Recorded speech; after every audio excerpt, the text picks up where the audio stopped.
Nous avons le plaisir de lancer le premier livre d'agroécologie pratique à destination des agriculteurs. C'est un livre qui s'appelle Les plantes hôtes. C'est le premier d'une trilogie. Les deux autres livres sortiront en 2019 sur deux autres thématiques qui sont les pathologies et les insectes.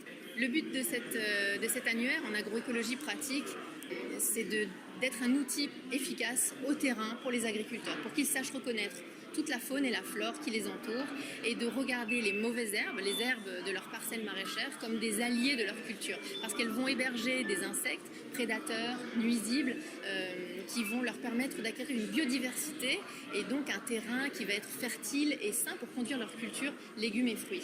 C'est vrai qu'en agriculture conventionnelle, les principales craintes sont les insectes nuisibles qui attaquent nos fruits et légumes. Et donc avec la connaissance de nos herbes, mauvaises herbes, de garder un terrain riche et verdoyant nous permet d'équilibrer les populations d'insectes nuisibles et auxiliaires dans les champs.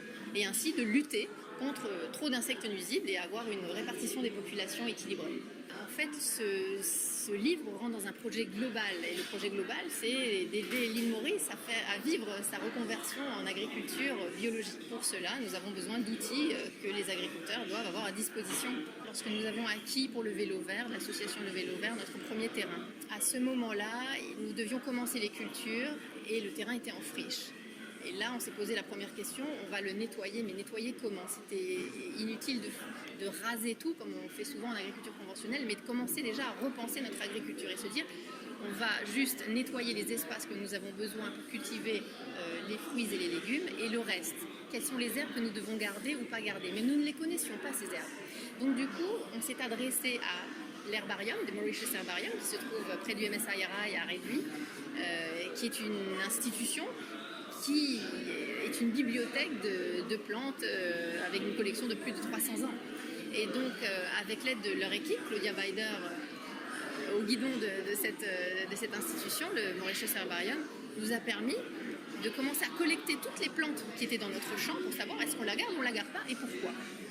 Le pourquoi est venu beaucoup plus tard, c'est-à-dire est-ce que c'est une plante qui va être bénéfique parce qu'elle a une relation avec l'insecte et permet d'équilibrer les populations d'insectes. Ça, nous avons eu cette expertise grâce à la venue d'experts de l'île de la Réunion que nous avons fait venir à partir de l'année 2016 à travers un programme que l'on appelle Amberois, expansion maraîchage biologique, avec expertise régionale océan Indien. C'est un très long nom, mais qui dit tout, qui dit qu'on va chercher l'expertise dans l'île d'à côté. Pourquoi? Parce qu'ils ont cette connaissance que nous n'avons pas ou que nous avons un peu oubliée dans un climat et un type de sol assez similaire avec l'île Maurice.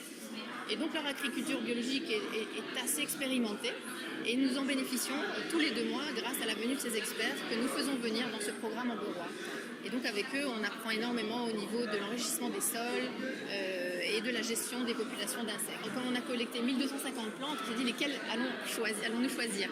Et ce que nous avons fait, comme nous avons collecté ces plantes sur une dizaine de parcelles à 3 mois d'intervalle durant 18 mois, donc c'était beaucoup de collectes. Nous avons répertorié, fait un recensement de toutes ces plantes sur toutes les parcelles et on a choisi les 45 qui revenaient le plus souvent.